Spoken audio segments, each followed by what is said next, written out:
At InDigital, we know the public safety professionals hold themselves to a high standard. In fact, standard doesn't do it justice. In over 25 years working alongside you, carrying millions of calls over our IP networks, your dedication has inspired us. That's why our ESI Net goes beyond industry standards, not only I3 compliant, but designed to adapt to future development for a network you can count on when it matters most. Learn more at indigital.net. Carbyne, it's multimedia. You can get text, translate to whatever language, getting away with the legacy equipment and going into a cloud-based solution. It's the first time in U.S. history that we have an EZNet through cloud-native call handling. As a police officer, to have the victim go video, that's unheard of. You're getting upgrades every month, not every year. To schedule your free Carbyne demo, please visit carbyne.com/WTT. If Within the Trenches has ever taught you something, open your eyes to what it is like to be a 911 dispatcher, or has inspired you to become one, then help support us and join our Patreon. Get exclusive bonus content, one-of-a-kind swag, discounts on merchandise, ad-free early access to new episodes, and much more. To join, please visit patreon.com/WTT podcast. And if you're an industry partner, we have something for you as well. And now, for the show. This is Jordan, and you're listening to the Code 7 Podcast Network.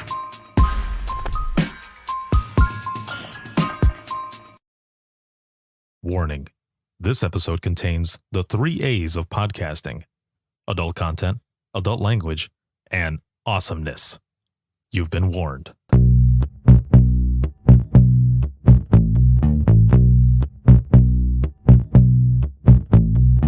Welcome to Within the Trenches, true stories from the 911 dispatchers who live them.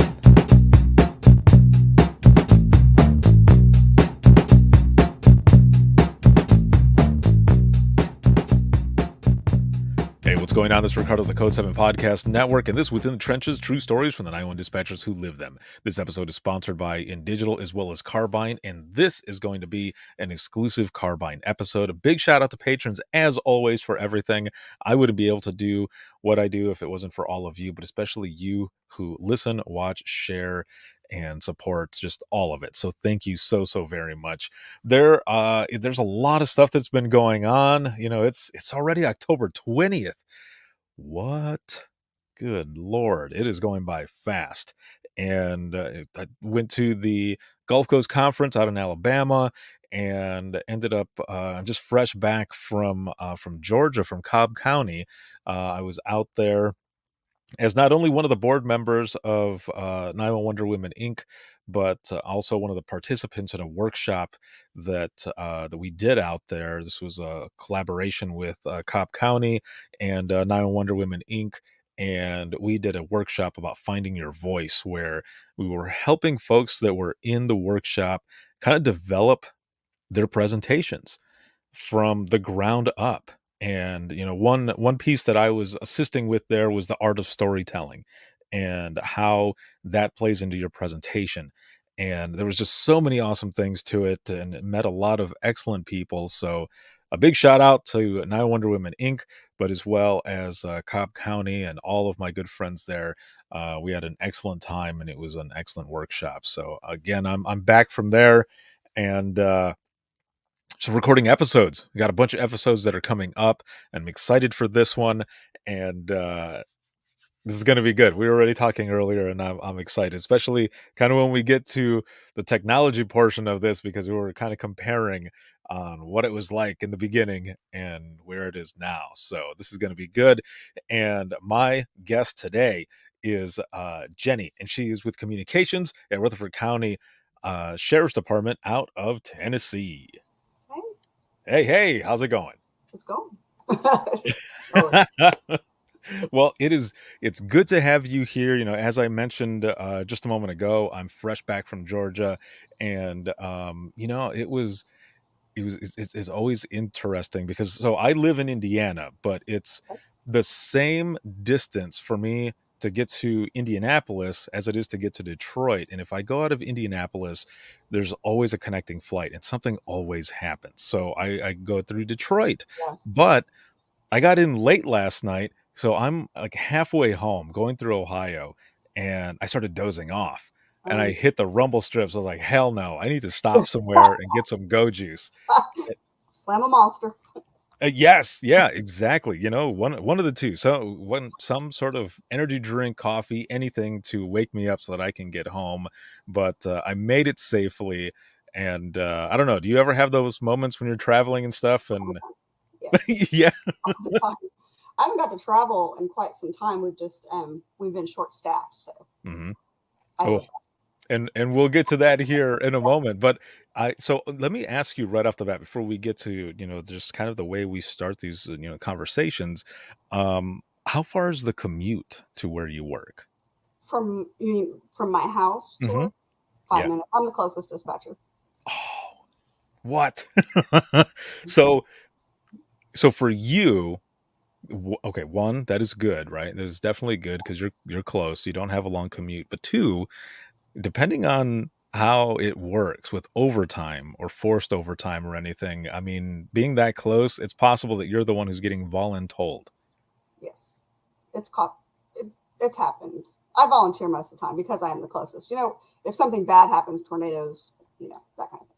Ah, good call. See, my drive when I was in dispatch was 45 minutes. Whoa. So, the same thing would happen. It got to a point where it would hit about 3 or 3:30 in the morning and I would chug an energy drink or have a couple cups of coffee just so that I was sure that I was going to make it. Because, when you're driving for a Yeah, long time, especially after a long shift, you get to those points where you're in autopilot, in tunnel right. vision, and you get to a part that you've driven many, many times, but you get to a certain part and you look around, you think, how did I get here? Yeah.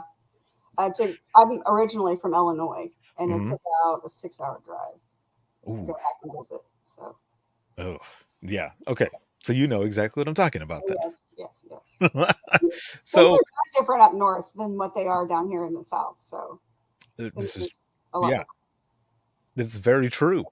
Um, so okay, so you were living over there before. Now you're in Tennessee and everything. But how did you start in public safety? Did you start in Illinois or did you like? I did actually. Just a little backstory. My mother and my father were in law enforcement. That's how they met. Hmm. And then I'm a twin, and my mom got pregnant with me and my twin sister, and so she got out of the patrol part of it, and she actually trained me in dispatch. What? Trainer, yeah. My mom, I'd always grown up around it, which we'll get into that too. Hmm. My dad was a fireman, so I grew up around that kind of environment. You know what I'm saying? So it was really just a second home. So when she told me they were hiring, I was like, okay. So did it. So, what was that like for you then growing up with that type of public safety background? And the reason I say that is because, there's a lot of times, especially if the town that you're growing up in is small, everyone knows everyone and you 600 cannot get people. away with shit. 600 people. There were 12 people in my high school class. Oh, Well, those were twins. So, yeah. well, there you go. So then, you've got that dynamic there. What is some of the things that you remember, I guess, as a kid? Do you remember hearing any stories or just like were things You kind of know, different? my mom, she left work at work Hmm. from, what I remember growing up. I don't ever remember her really telling any stories. I do remember her being frustrated and exhausted when she got home sometimes. Um, she doesn't have a filter either. She has no patience. That's where I get it from. I had no prayer when it comes to my mother and my father. Um, but I really don't remember any stories. No, it was hard once I got into law enforcement though, because I grew up around all of them. Hmm. So I was like a little sister to a lot of the deputies. So I was actually cross trained in Illinois. I'd done both dispatch and I was a correctional officer. Oh, so you had both worlds going on there. Hmm. I loved it though. I wouldn't trade any of my experiences for anything. I mean, they made me who I am. So Yeah. So how old were you then when you got involved? let me see. I don't even know. I suck at math. I started in 2023, or no, I'll be 20 years in 2023. So I think it was like 2003 when I started. So So 20, 1920. I was gonna say, so we started around the same time because I started in 2001 and I was 19 going in. Yeah, and before that, I worked with Alzheimer patients. Oh, really? Mhm. So you were, in a sense, with the customer service Mhm. and kind of putting yourself out there to be helping people. You were on top of having family in public safety, and like you said, kind of being a little sister to everyone. Mhm. You had all of this combination of I've been background and working since experience. I was 15. I worked at a restaurant with my aunt, Hmm. and that in Illinois at the time. Back then, feels like ages ago. You couldn't have a job at 15, so they paid me under the table until I was able to get a work permit, and then I started from there. I bussed tables, and then I was a waitress, and then I went and was a crew manager for Pizza Hut for a while, and I helped my twin sister at Dairy Queen in the summer sometimes. I worked at Dairy Queen, and then I went into Alzheimer's and then law enforcement, and that's where I'm at. That's just where it stuck. Oh, okay, hold on. Let's go back really quick to you saying I helped my twin sister at Dairy Queen. Now, when Yeah. you say that, did you switch spots? Oh no. We're not. Oh, okay. No, we're not identical. I worked. It was a job. I mean, I got Mhm. paid. Yeah. I don't really remember how long I was there, but it was something I did for a little bit before I got into the nursing home and the Alzheimer's unit and that kind of thing. So do you ever look back at all this time and think, when I was working retail and restaurants and all this other stuff, um, it kind of prepared you for what you ended up getting into? Somewhat. Hmm. I have noticed that I've lost a lot of patience since I've been in law enforcement. I have no tolerance for idiots at all. None. No patience. Right. And I've noticed the older I get, the mhm. worse it gets. So, Well, and I think it's also because of the amount of phone calls that we take throughout the day, right? You need to you're moving so fast, and you have to get that information as fast as possible. That then when you step out of it and you are in public or whatever, yeah. you somebody will be trying to tell you a story, and you're like, Mhm. Yep. skip to the other part. Exactly. Yeah. Even when you're off work, people know where you work, or they're still blowing up your phone or stopping you at the grocery store. You probably can see it behind me. Well, back there, I have jackets, and Yeah. a couple of times people will just come up and be like, "Do you work for the sheriff's department?" Nope. I bought it at the store. Right. It's like sports memorabilia. I just went and Yes. bought it. I went and bought it at the store and wanted to represent. Yeah.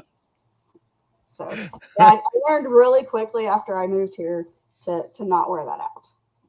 Oh, I bet. Yeah, because They'll stop you all the time. that's what I was gonna say. I can imagine that somebody would come up and be like, "Hey, we've got an issue going on over here," and you're like, "I just came to pick up milk." Like, what do you mean? Like, well, your jacket says sheriff's department. It's like, it's a team. Yeah. Are you hiring? Right. Like, maybe we are. I don't know. You got to look it up. So you had all of this experience and everything, right? Going through from your parents to just all types of things. So what was it like for you then when you finally got in there? Because I can only imagine that you did end up having a chance to do kind of like a sit along. Oh, well, I used to go and sit with my mom all the time. When I Oh. go back, well, she's retired now. She Mhm. loves it. Shout out, Mom. I didn't think she would ever do it because I have so many of her traits. I definitely would not be where I am or the person I am, excuse me, without my mom and my dad, And I would go up there and sit. And before she retired, when I would go back and visit, I would go and work with her just to remind myself where I came from and just to give everybody a shout out like, hey, I'm here. So I it's love that. family, I grew up around all of them. Right. And, in the beginning, when I started, it was the Shelby County Sheriff's Office Hmm. in Shelbyville, Illinois. It's central Illinois. And there was one dispatcher per shift, 8-hour shifts. And I was cross trained, so I was able to do dispatch, and I was also a correctional officer. Man. So growing up with the deputies, you know, they've known me since I was little, and they were very, very, very protective. I can imagine. And, you know, in a sense, you love that because you love that they care about you, but it also makes you hard to get respect, you know? I can imagine. Yeah, of course. You're trying to do something that's, you know, your own in a sense, and you've got folks that are there like, oh, let me get that for you. Let me do this, or you're like, dude, no, like I'm trying to make this my own. Like, thank you. I mean, going up to a cell or something, you know, doing my rounds. Well, I don't want you going to that cell by yourself. Okay, well, they're going to think I can't handle myself. Mm-hmm. You know, and that's the last thing I needed was somebody thinking I couldn't handle myself. Right, because then it's almost like you kind of have to prove yourself in a way as well. But then, I had that anyway. You know, oh yeah, I felt, you know, my mom worked there. She'd been there for Mhm. so long. You know, I felt that the expectations for me were higher, that I needed to prove myself, you know, that I got this job because I earned it and because I'm a badass, not because who my mom is, you know. Exactly. Yes. Yeah. No, I can see that for sure. Because then also, I can only imagine that a lot of the deputies or anybody else are heckling you probably as well Yeah. in a little bit, saying something like that, like, well, you know, you got this job because you're, you know, your mom or Oh, yeah. whatever. And you're like, man, Mhm. like, no. Like, so you got the chance to be there with your mom and, you know, maybe hear calls, you know, the radio traffic, all of this stuff. So it was already kind of in your blood there. Yeah. So when you end up applying, what was that process like? Was the training process, or not the training process, but the hiring process long, or was it just like that and you're in? Not for me. I was pretty much in.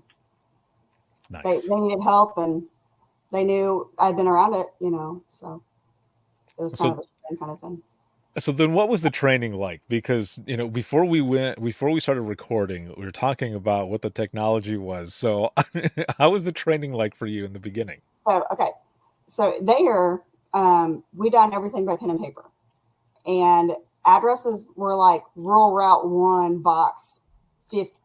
You know, that's the kind of addresses we had. So we had a big map on the back of the wall. I had a desk phone in front of me. Just that's it. That's it. What? So how they train people, okay, so you can see how I'm sitting. I literally just sat next to my mom Mhm. and would listen to her talk. I wouldn't hear the other people talking to her. You know, she would kind of give me an inkling of what she had going on or whatnot. But, you know, I just had to listen. And that's, you just eventually pick up on it. So, and, oh, I'm not done. Nay. Oh, okay. Yeah. So we had to do pre-arrivals and everything. Like I had to be CPR certified. I had to learn all of that. The power phone. I don't know if you've ever heard of that. Yes. We had power phone and things like that. So many stories. Yeah. I've helped deliver babies. I've done CPR. I used to get cards for a baby that was born that I helped deliver because they just were not going to do it. And I said, yeah, you're going to do it. And they did it. Wow. Mm-hmm. So that makes me think of how I started as well. So when I found out I got the job, this was like 2 months after I'd gone in for that initial interview, and the chief of police shows up at my house, small town as well, and he asked me if I wanted the job, and I said yes, and I thought I was going to be starting, you know, like a week later or something, and turned out that I was actually starting that night. My first night was going to be on. Yeah. He's like, you still want the job, right? Right. Yes, exactly that. And I said to him, yeah, I do want the job. And he goes, okay, well, your first shift is tonight. You're working from 10 p to 6 a. I was like, damn. Okay. So I go in, and my trainer, who I'll say was just very seasoned, ended up showing me everything, right? He Mhm. takes a 911 call, and I'm observing him. And when he was done with the call, he turns around and he says, "You're next." Yeah, And it's you know, it's kind of like you just getting thrown into the wolves. pretty much. Yeah. Yeah. Yes, yeah, definitely But a you sink know or what? swim moment. That is the best way to learn. Hmm. Hands down. I think. I mean, I personally feel that way. I think that's the best way to learn is just do it. I'm not one of those that can be told or, you know, show me one time and just let me do it. Let me get in there and let me do it. You know what I'm saying? Yeah, it was a very interesting thing, and because I'm sitting there and I'm in my head, I'm freaking out and I'm sweating and I was like, man, what is this first call going to be? I don't know what this is going to be. Excuse me. And then that first call comes in, and it ended up being a butt dial. So I thought, oh, Oh, I was worried for nothing. I'm Yeah. completely the opposite. I was like, give me a body. So, Oh, yeah. Well, I'm just one of those people. so then you start out and you're going through your training. How long did the training last? Because you said this is one person, right? And then just it's 8-hour it's shifts. one person. Yeah, 8-hour shifts. I don't remember how long. Like maybe a couple months. I'd have to ask my mom. I'm not positive because I was cross trained. You know, I felt like I was there forever. I think I was on my own within a few months.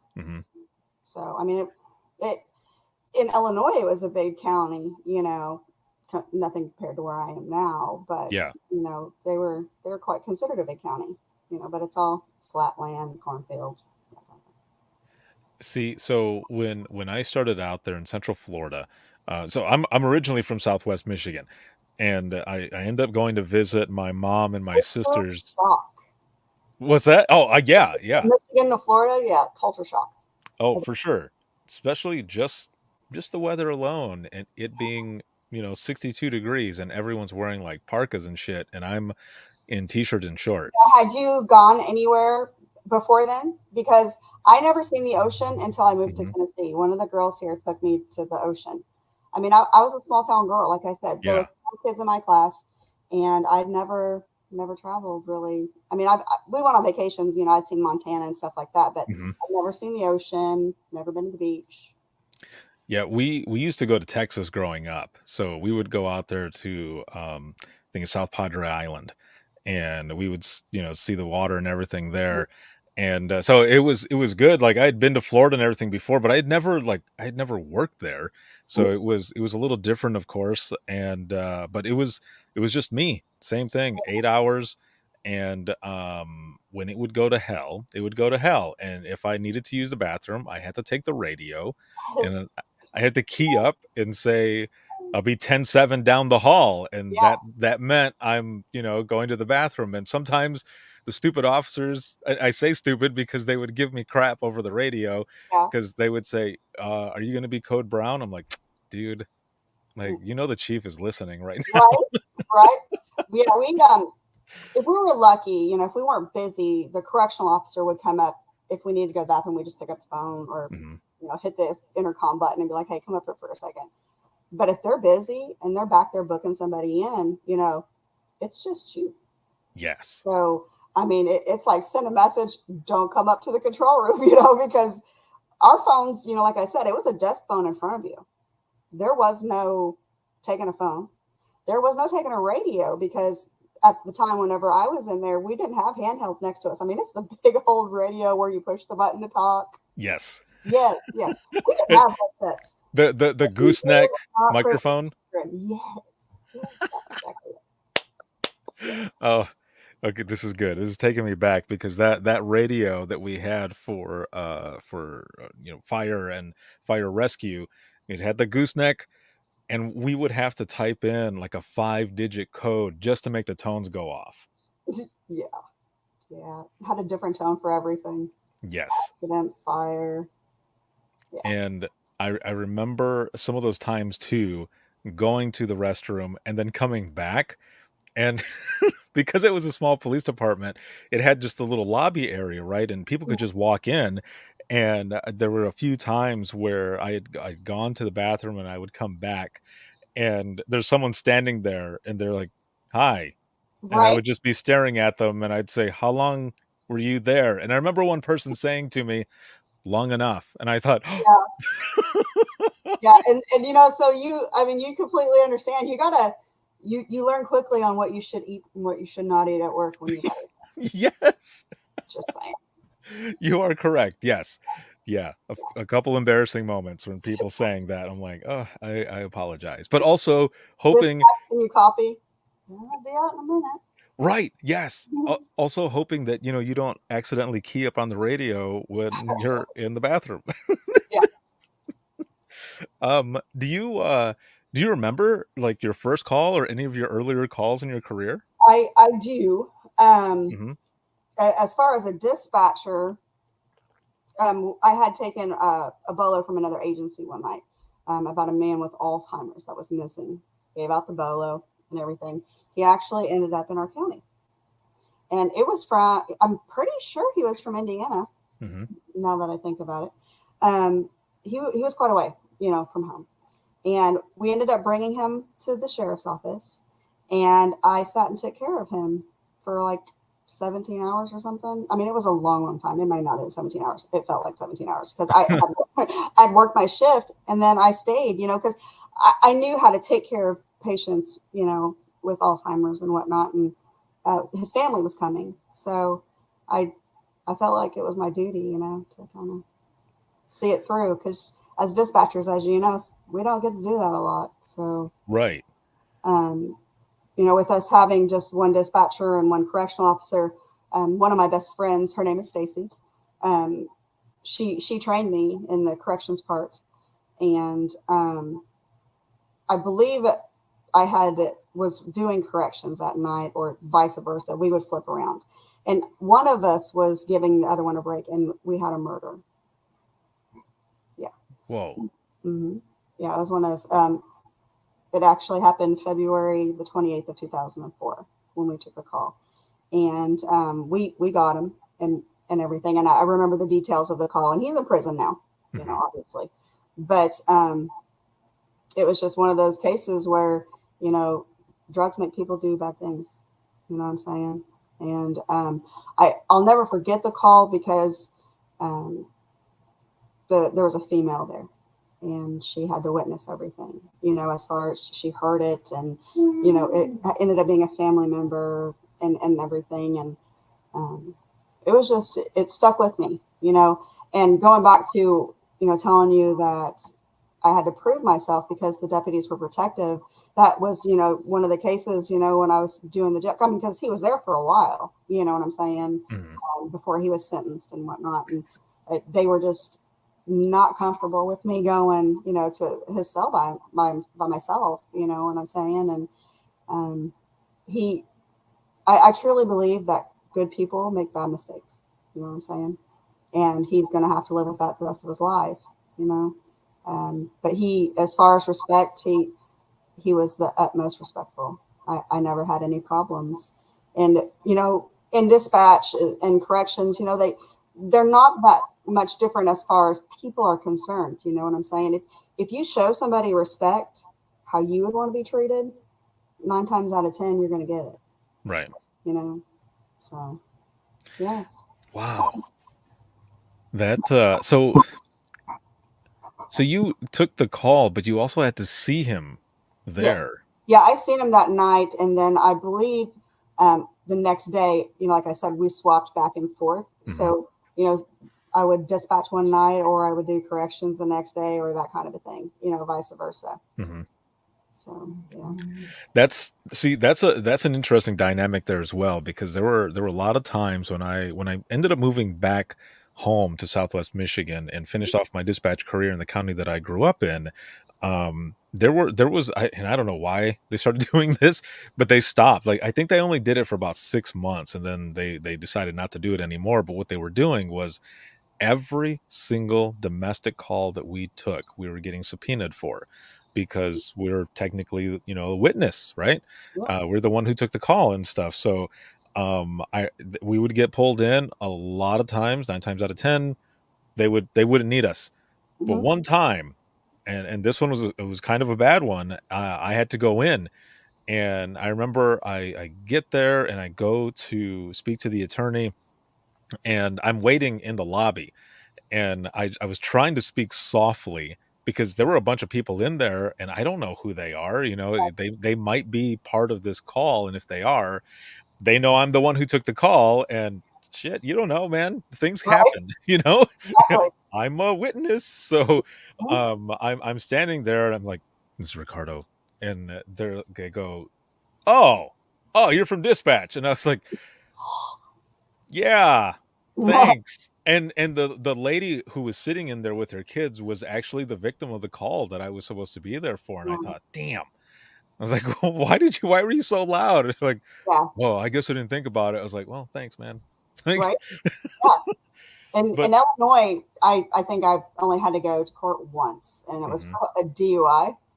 Got called in as a reckless vehicle, possible drunk driver, and I mean back then, 19, 18 years ago, you could say that. Now mhm, today, and maybe it's different because it was up north and they were small, and here this is a big area, but yeah. that was the only thing I can remember ever going. I've been subpoenaed here several times, but I've not had to go.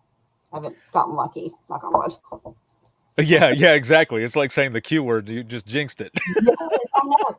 Like the last one I got subpoenaed for was a really bad domestic, Mhm. and it had been like 2 years since I took the call. So they, thankfully, my sergeant burned me a CD of my phone call so I could refresh my memory because I was like, how many phone calls I've taken since then? Right, yeah, especially during that just in one day, you could have way more calls, right? Exactly. I mean, Oh, yeah. So that call that I was telling you about, I actually did go up on the stand, except that day that I was in there that they called me out there in the lobby, they brought me down to where all the other witnesses were in this one room right across from where everybody was at in the courtroom. And they keep calling people in, right? And I'm sitting there, I'm like, I don't know when they're going to call me in, and I'm getting text messages from my supervisor because I wasn't a supervisor yet, but I was getting close to time to apply. So I'm talking to her, and she goes, "Are you coming back yet?" I was like, "No, man, they haven't pulled me in yet."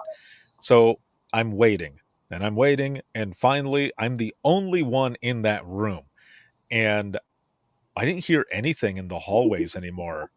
And I started freaking out. I was like, "What the hell is going on?" It's like some zombie apocalypse shit going on because there's nobody around. So I decide to get up and go to the courtroom just to look in to see maybe they forgot about me. And I thought, nah, they didn't forget about me. Sure as shit, they did. I no, open up the room to the courtroom or the door to the courtroom. No one is there. like the whole court case was over. They just left They you. Everybody split. Yeah, no Oh my one God. came to get me or to say a word. So I get back to dispatch and I told my supervisor and she's like, "That's bullshit." I was like, "You're telling me?" I was like, "I've been sitting there who knows how long. Right? If I had not gotten up, I'd probably Yeah, still be there you right never now." would have known. That's funny. Yeah. So they end up the director ends up getting a hold of the attorney and stuff, and they're like, "Oh my god, we are so sorry." They're like, "Seriously, nobody?" I was like, "Nope." So I went in the next day, and everyone there was apologizing. Oh my gosh. That is funny. Yeah. And Amazing. but then, they called me up on the stand, and I'm sitting there, and I had to sit there while they played the entire call. So then I'm sitting there, they're listening to the whole call, and it was a long one too in this domestic, and it was not an easy one for people to listen to. Like people Yeah. were just kind of squirming and gasping, and I'm just sitting there like, "Yep, this is the call that I took." Yeah. And you've got the suspect there and then the victim on the other side, and then when they did the cross examination on me and stuff, they're like, "How do we know this is you?" And I said, "Because that's my voice and it's pretty, Right. distinct. That's me." And he goes, "Fair enough. I mean, Further questions?" I was like, are there instances where people like pretend to be dispatchers and want to go and just sit on the stand for shits and giggles? Or right, yeah. Like I'm I curious. wondered because they were telling me, they're like, "Okay, we're gonna go through and we're gonna ask you some questions," and I was like, "What are you gonna ask me?" Is like, because I mean, it's all on tape. I don't know what else you want me to say. Right. And they said, "Well, you just need to say that and stuff." And I said, "Well, what about the cross examination?" And they're like, "We don't know what they're gonna ask you. I mean, they're probably gonna just ask if that's your voice on there or something. I don't know. They might not even say that they want to ask you anything." I was like, Wow. "Okay." But then, yeah, the person He asked told me that for that. that DUI case. I got up on that stand, and man, he was Uh-huh. like, "Do you know he was intoxicated?" Well, that's how it was called in. Right. Do I personally know? Hell no. But you know, I was just, it took me back. You know, I had to pause, and I was just like, okay, no, Right. Like, I don't know for sure. I mean, maybe not a bad reaction to some M&Ms or something. Hell, I don't know. right. Yeah. It's like, yep. They'd have no idea. It could have been anything. Jeez. Yeah. Some of the stuff with the job is just Oh yeah. unbelievable. It's outrageous. I want to go back a little bit to a couple of calls that you mentioned early on. So you had mentioned CPR on an infant, and then there was another one that you had said, but I kind of want to explore that a little bit because again, you've had all of this experience and you get to some calls like this, and now it's you who is taking this. And those are hard calls. They're hard calls to take. I've taken Yes. several, and especially having kids myself, I would come home and I would hug my kids. Those are the hardest ones for me. The ones with the kids, as far as the phone Mhm. calls. I think aside from that, you know, as you probably can attest, when you've been in an agency for so long, you know, your family, you know, those are your brothers and your sisters. And there's been twice now where I've been on duty when I've had officers shot at. Ugh. And to hear them yell is, you know, you have to stay calm. You know, you have to be the calm. They have to know you got your shit together. You know, because if you're freaking out, they're going to freak out even more. You know what I'm saying? Exactly. And, so those are the hardest parts of our job, I think. Not being able to protect your brothers and sisters, and then trying to reassure somebody it's okay, but it's not okay. You know, you can't fathom, especially being a parent, what it would be like. You know, you can empathize, but you can imagine what it would be like to have to do CPR on my child. You know, so Right. Yeah, and a lot of I think we end up developing a lot of different things too um when high priority things like that happen. And what I'm referencing at this specifically is like officers, like you were saying. Um or if there's a crash, something going on, and there's a bunch of officers out there, you start listening for voices, right? Because you're yes, trying to pinpoint who it is because you've worked with them for so long, you know right. those Yeah, voices. I mean, I'm one of those. I can be, you know, in the kitchen getting something out of the refrigerator and hear somebody on the radio, and the radio dispatcher be like, "Who is that?" And I'm like, "Oh, it's so and so." How do you know? I just do. You know, Yeah. I just do.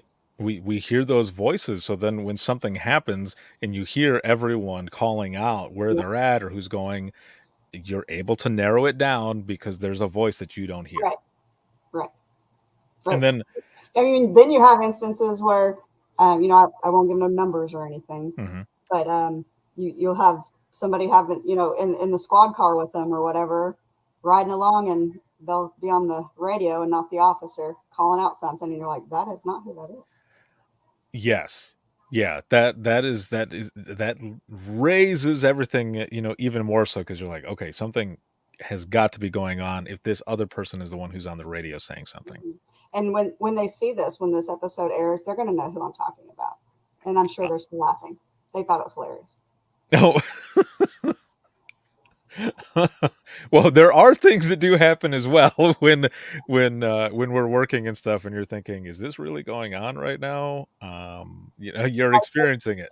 Okay, so seriously, I mean, they just kept calling, you know, out traffic, and there was another girl on the radio, but I was Mhm. explaining. I said, that's not who that is. And so finally, I took over and I said, you're cutting your traffic. And we had several new trainees on the road. And then one of the XOs came on the phone, on the radio, and he was like, "Dispatch, that's not so and so. That's so and so."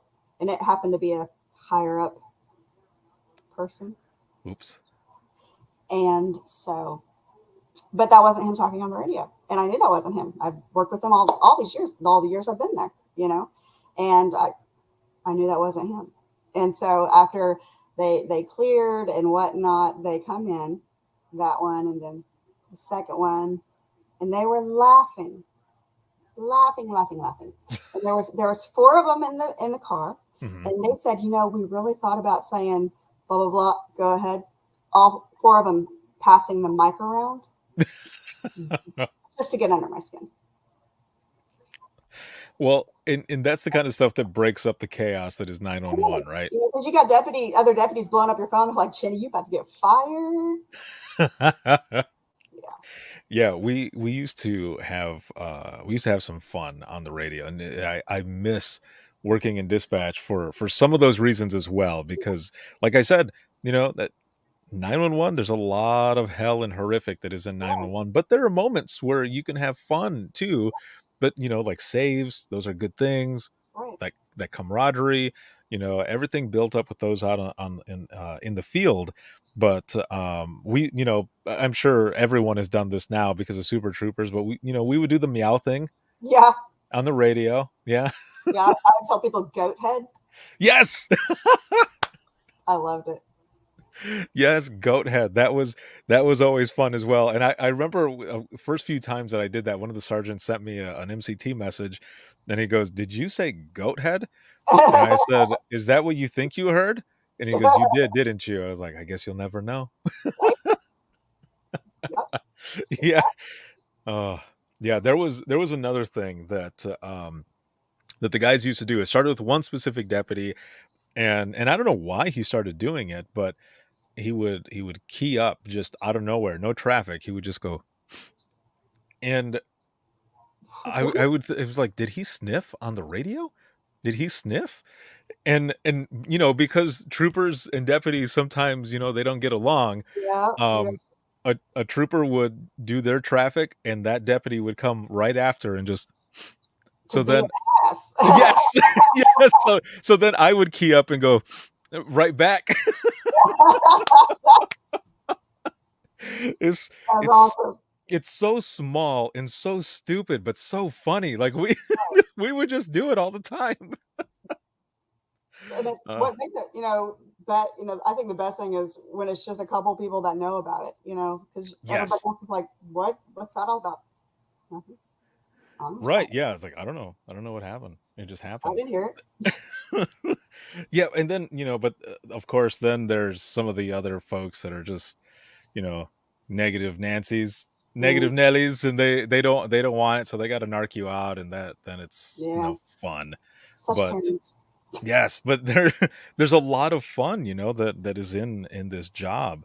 But also, some of those best things are those saves, the saves that you end up having. And when someone actually, says thank you, like we don't expect it, but when there's a thank you out of nowhere, you're like, oh, yeah, thanks. The one of the babies that I helped to instruct the CPR on, they sent me a card every year. That's awesome. For, until I moved, actually. But yeah, I thought that was kind of neat. That is very cool because, like I said, you don't get that. You don't hear a lot of that, No, most definitely. I mean, we're forgotten all the time. We're forgotten, and I didn't know that going into this, because like I said, my mom didn't talk about it a lot. Yeah. But I think that part of the job sucks ass. I don't like being left hanging or not knowing what's going on, and so for me, that part I think sucks. Yeah. So. Yeah, that we don't ever get that closure unless, of course, somebody calls and lets us know, or if we have the time to reach out to somebody, right, and say, is this what happened, or what happened, or can you give me any information? Because it definitely helps, right? Yes. So, do you still do any dispatch, or is this the podcast and all of that? Is that still the only thing you do?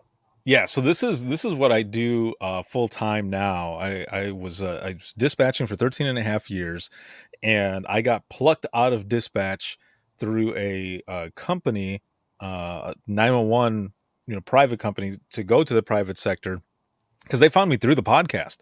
And so I started working for them, but they were sending me to dispatch centers to train them on like backup phone systems, text for 911, and a bunch of different things while they were still supporting what I was doing as well with the podcast, because that's how they found me. So for me, when I left, first of all, when I left, it was super hard. Like I felt like I was betraying my family there, and it was really hard. But then I realized, hopefully what I end up doing will help dispatch and the 911 profession as a whole somehow. And so I was able to go to dispatch centers, go to conferences, and have people share stories, and just really be able to get people to start talking. Because when I started out, I'm sure it was the same as you. If we had shit calls, I mean, it was a little taboo to say something to somebody about it, You because bury you it, man. you didn't want to feel like you were weak, right? Yeah, you bury it. Hmm. Don't talk about it. Exactly. And that's what I was doing. I was bearing my calls, and it was really messing me up, because I would think that I was leaving it at work, but actually I was coming home, and it followed me in the sense that, like kind of that distance, wasn't really talking. And when I finally started actually writing about it first, it was therapeutic. And then Mhm. I started talking in dispatch, and others like kind of looked at me a certain way, but I was like, I don't give a shit what you guys think. Yeah. Like, Mhm. I'm gonna talk. Like I need to. But then others started talking as well, Yeah. and it That's worked out. good. People followed suit, you know. Hmm. Thankfully for me, I mean, I, it probably took me, a little bit, but, that's my coping mechanism is to just bury it. You Hmm. know, I've, I've always been quiet to the sense of not talking about stuff, except for my mom. I would talk to my mom about it because she knew, she done it. She trained me, and my dad. But as far as like reaching out, you have debriefings and stuff. I never went to anything like that. I didn't want people to think I was weak. Hmm. And you know, 20 years is a long time to be doing this job. And I wouldn't trade any of it. You know what I'm saying? But I wish that I knew then what I know now. I mean, yeah, I'm older. I'm 43 years old, so um, not talking about it was probably the worst thing I've ever done. You got to talk about it. You got to be accountable, whether it's for yourself or somebody Hmm. else. You know what I mean? Right. Because it'll eat you up. It definitely eats you up and everything. And I think it's awesome though that you have your mom to be able to talk to, because you can just be candid. You can be open, and you can say these things where, let's say for example, you had a buddy or something who was like, well, tell me, a little bit about work. And then you think, do I want to fuck them up with what I'm about to tell them? But you see, like I said, I lived in a town that was like 700 people. So Yeah. everybody knew. I mean, it's so small. If you're shitting, somebody else knows. I mean, that's just how small this place was. So, I mean, I booked in people I went to school with, that kind of a thing. And so just having a stressful night or a stressful shift, call my mom and she's like, all right, talk it out. And I'm like, so and so back in the jail again, or so, got called back out for a domestic to so and so, Yeah. and that was like when I moved to Tennessee, I was like, it's so big, because we housed like maximum 25, 30 people where I worked. And then here it's like 1,000 something. You know what I'm saying? What? Yeah, yeah. Murfreesboro's huge. I mean, we're getting pretty close to the size of Nashville. I mean, yeah. I mean, I went from having 1 to 2 deputies a shift Hmm. and 1 dispatcher and 1 correctional officer to, fully staffed in my department now is at least 4, if not 5. And I mean, we've been working with 3 because we're short, but I Yeah. mean, it was a big deal, Ricardo, for me to come here. I Wow. mean, it was a small town. You could walk to the grocery store. We had a gas station in my town and a restaurant, and that was it. And school. Damn. Yeah, yeah. Like we're that small. Hmm. Now to drive to the sheriff's department, it's like 10 miles down the road. To get where the jail and everything was.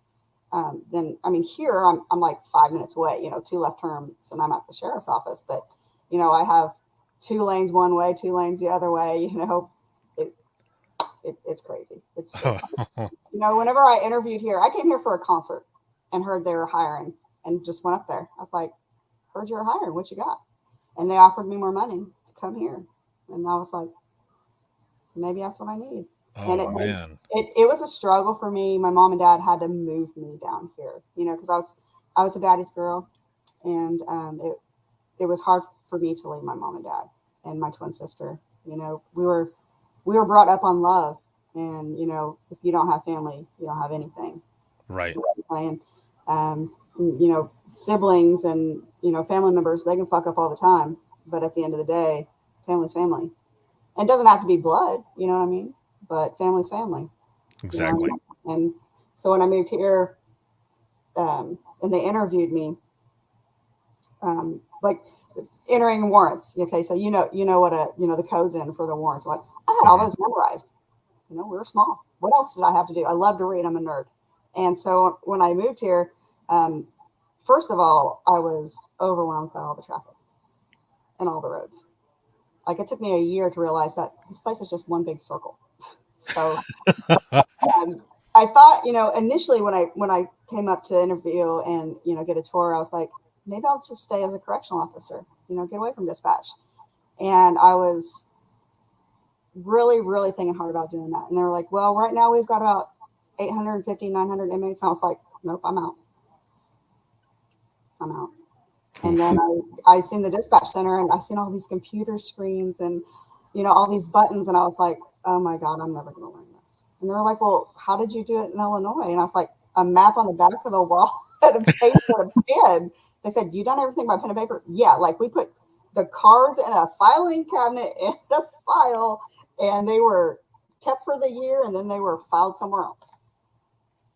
Warrants were kept in a filing cabinet. And then, I moved here, and everything's done by computer. And my first trainer, she would take my pen and my paper away from me. She's like, yeah, it was a big eye opener.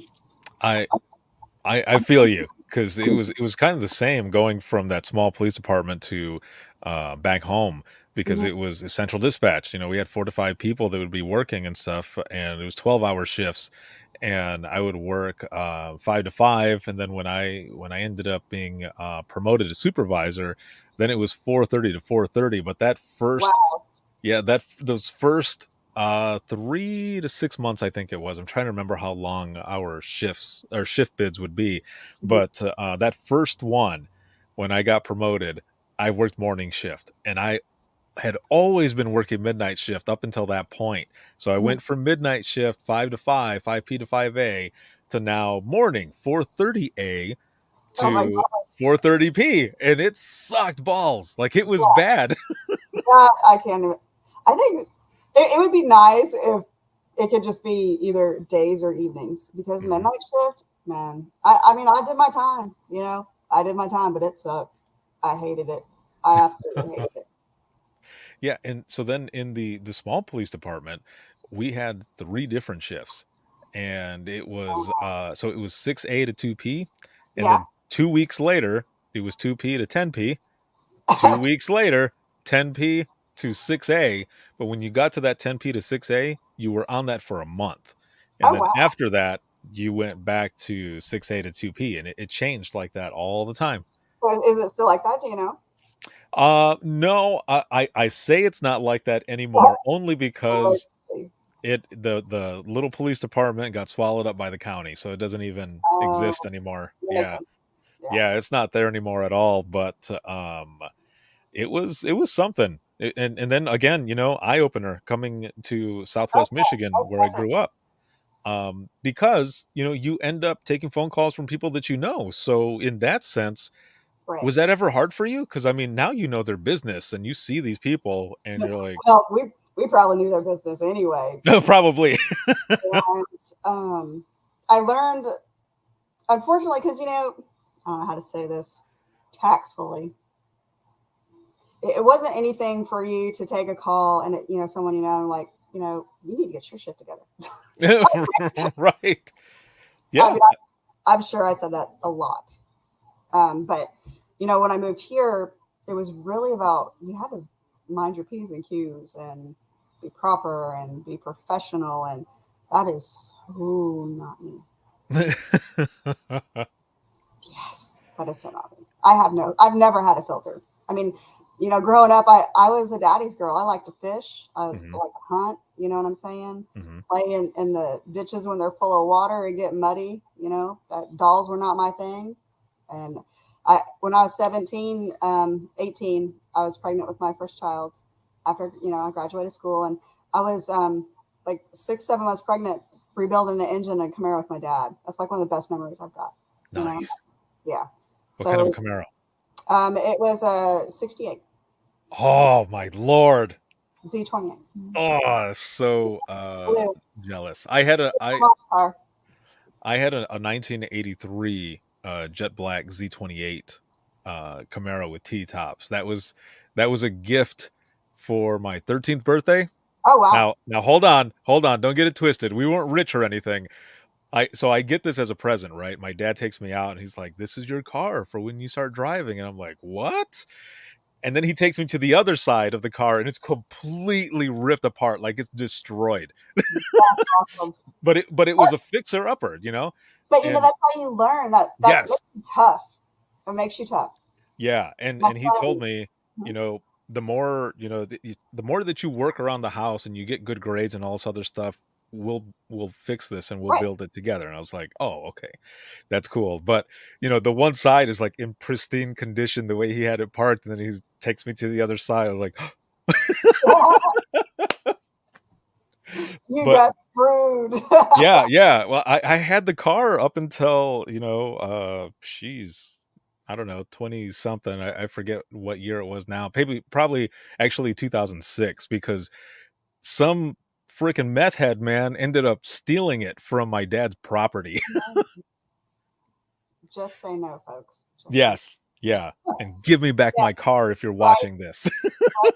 You know, that's funny that you said that, because my son, he'll be 16 in June. And my husband, he had a Camaro T-tops when he was younger. And he took it to Illinois because he's originally from Illinois as well. And his grandfather had it for a while, and then we got it back. And him and my son, you know, rebuilt the engine and are getting it fixed up, so he has it when he turns 16. Man, cherish that vehicle, dude. Like, yes, that is awesome. That you don't get back, and I think if any job, this job has taught us that. You know, life is not forever. You know, you never know when something's going to happen, and so you got to make every day count, even the little things. Exactly. No, I am fully agree with that. You're right. You know, you end up getting these phone calls and stuff that comes in, a lot of shit that you're like, is this real life? And it surely is. You find out not how hard life is, but like you said, how short it is as well. And just in an instant, it can be gone. And no, I've been realize how many times I would ever say, I can't make this shit up. Right. Do you know what I'm talking about? Have you yes. Yes. I'm pretty sure I say it at least twice a day. Yeah. So with everything that I've been doing, not just these episodes, but going to different conferences and doing, I do a session called Imagine Listening, and the first 30 minutes on your website. Oh, yes. I'm going to ask you about that. What Imagine Listening was. So Imagine Listening is a session that I do ever since I started. I founded the I Am 911 movement. It kind of turned into a peer support thing as well, where these sessions, I've been going to these conferences. It's an hour long. So the first 30 minutes, everyone is sharing their I Am 911 stories. These are some of the harder ones that people, you know, sometimes bury, but they're in a room with people who know exactly what it is they're going through. You know, it's a safe place. Now, those sessions are 2 different episodes that I actually end up putting in the podcast, but it's just people's voices. There's no names. There's nothing like that, because a lot of people who would listen, they not only learn more, but they also feel like they're not alone, especially if they're coming from the same place. So they're sharing these stories, which are, you know, emotionally intense, and a lot of them are saves too. But then the last 30 minutes is open mic. And that's where we share a bunch of the funny shit that happens in 911. Yes. That's awesome. That's awesome.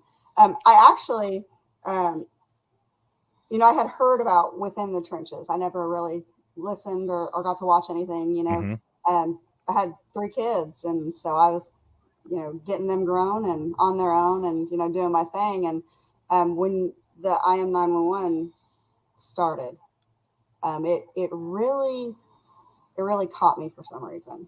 I don't know why, but it hit me deep. You know, I wish something like that could have been around a long time ago. And so I had something made, and I'd like to show it to you. It's a big wooden plaque, and it says I am 911, and it says Jimmy. Oh, I see it now. That is amazing. So yeah, I'll actually email you the picture so you can. Yes, please do. Yes, that is awesome. Yeah, I had it made. I think it was Christmas one year, right after we had started I am 911. Yeah. That is awesome. You give me goosebumps, man. Like It's pretty cool. that is very cool. So yeah. Sorry, I just wanted to throw that out there. I've been waiting to meet you so I can show that to you. That's amazing. No, that is very cool. Thank you for showing that. And that's what that's all about, man. Like it started out as a way to raise awareness for reclassification, but almost immediately it turned into peer support because there were so many people who were sharing stories and people saying, I feel a lot better sharing this. I thought, holy hell, like this is bigger than what I thought it was ever going to be. I was just trying to get people to try to share some stories to raise awareness for this issue. And then it turned into something completely different. So ever since then, I've been going to different conferences and, having people share stories, but I didn't want to just end it, with people ending, or I'm sorry, people sharing some of the harder stories.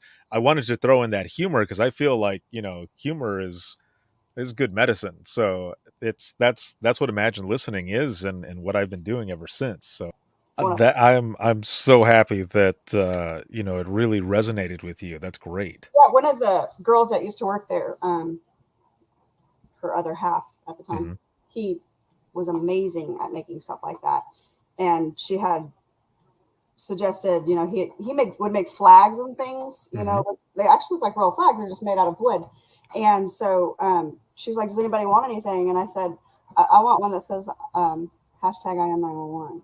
And I want my name on it. She's like, okay. And he made it for me. So yeah, I loved it. That is awesome. Thank you so much for showing me that. That is the coolest shit ever. I love that. That is awesome. But again, especially that, it really, resonated with you and just, your career and a lot of the stuff that you've done. Yeah, it does. I mean, I can't sit here and say now, honestly, that I couldn't. This job was everything to me. I would eat, sleep, breathe this job, and I let it consume me. And not just the job, but the calls that we take, and it just got to be where I went from being excited to go in every day to I just don't want to go, And so I really had to reevaluate a lot of things, because for me, it's not just about taking the 911 calls or talking to the officers. It's hunting bad guys, but I love that part of it. I love finding people that hurt others and making sure they pay for it. So, there's something in that that investigative part of it, right? Because there's a lot of times we take these calls and you will be going and going and going on something to help in any way possible. And then, you look at the clock, you're like, oh, geez, I've been doing this for like an hour now. But especially when someone ends up saying, or like that feeling, rabbit hole, right? And you just can't stop. It's like it's an addiction. Some people are addicted to alcohol. Some people smoke. I hunt bad guys. Yeah. Oh, I love that. I love it. It's that moment, that satisfaction too, when you find a clue, right? And you're like, and you send it out to them, and then especially if they end up catching them. When you have a niche for it, and I don't know if this is something you can keep or you'll have to edit out or whatnot. Yeah. With our department, we have 2 deputies in the warrants division that are also with the marshals. They're I don't know what the word is, but they help with the U.S. Marshals. And one day they came to me and were like, "Hey, I hear you can find anything." And I was like, "Yep, I can." And to go back, just to give you an idea of what I'm talking about. One day I had a deputy was on a pretty bad call trying to find, the guy that hurt this girl and whatnot. And I just immediately did my thing. And I was like, his mom's name is this, his dad's name is this, his first cousin's name is this is where his grandma lives. And she said, remind me never to piss you off. That was just my thing. I've always wanted to be a detective, that was what I wanted to be when I was younger. And, things didn't work out, but that's all right. And so back to my story, the warrant officer came in and asked me if, I could see what I could do. And it got to, I was finding things that they couldn't find. And I've gotten to challenge coins and a couple of letter accommodations. And now it's like, hey, call your girl and see what she can find. So I got brought in and I help find bad guys. Oh, so that is awesome. Yeah, it's rewarding. It is very rewarding because, I'll get the picture and it's like, I helped do that. I helped get this man that raped his kid off the street. I mean, it's not just people that violated parole, it's baby rapers. It's people that abuse and beat others. And, when I get that picture from the Marshall team, it's pretty cool to know that I helped do that. That is definitely that moment of satisfaction. And yeah, that was you. You did that. People came to you because that's your thing. God, I love that. Pretty cool. I love it. I still do it. So damn. Well, it has been amazing to have you on this episode. It was an honor to have you on and learn more about you and your story. And I've got one last question for you. Okay. So, and you kind of mentioned this a little bit, but if you could go back in time with the knowledge that you have now to speak to yourself, what advice would you give yourself? Ooh, that's a good question. I would tell myself never to doubt myself. Mm-hmm. There's so many things that I've not done because I didn't feel I was smart enough or strong enough to handle it. And now I know I was. So, and yeah, I think that's pretty much what I tell myself. Just go with it. Awesome. Yeah, just go with it. That is excellent. Thank you again for being on. This has been an honor to have you and learn more. And damn, this was good. It's been awesome. So I will be right back here with you in just one moment. Okay. For those who are watching and listening, if you have any comments or questions, or you want to be a guest on the show, you can email us. And this is going to be wttpodcast@gmail.com. Once again, that is wttpodcast@gmail.com. You can follow us on Twitter. That is @91podcast. You can like us on Facebook. That is facebook.com/Within the Trenches Podcast. This episode has been sponsored by InDigital as well as Carbyne. And this was a Carbyne exclusive episode. And if you want to become a patron and help support us, you can hit us up. And that's patreon.com/WTT Podcast. There's swag, discounts to the store, bonus material, early episodes, all that good stuff. Again, it's patreon.com/WTT Podcast. Also, registration is up for Dare to Be Great 4, so make sure to check that out and register. That's going to be the first full week of December, and it's going to be an amazing one, so please register and check it out. If you can attend live, you can still register and watch on demand as many times as you want. Unlimited viewing. Make sure to check that out. This can be seen on Facebook, Twitter, as well as YouTube, and you can listen 24/7 on Apple Podcasts, iHeartRadio, Spotify, your favorite podcasting app, and withinthetrenches.net. Have a good one, everyone, and we'll see you in the next one.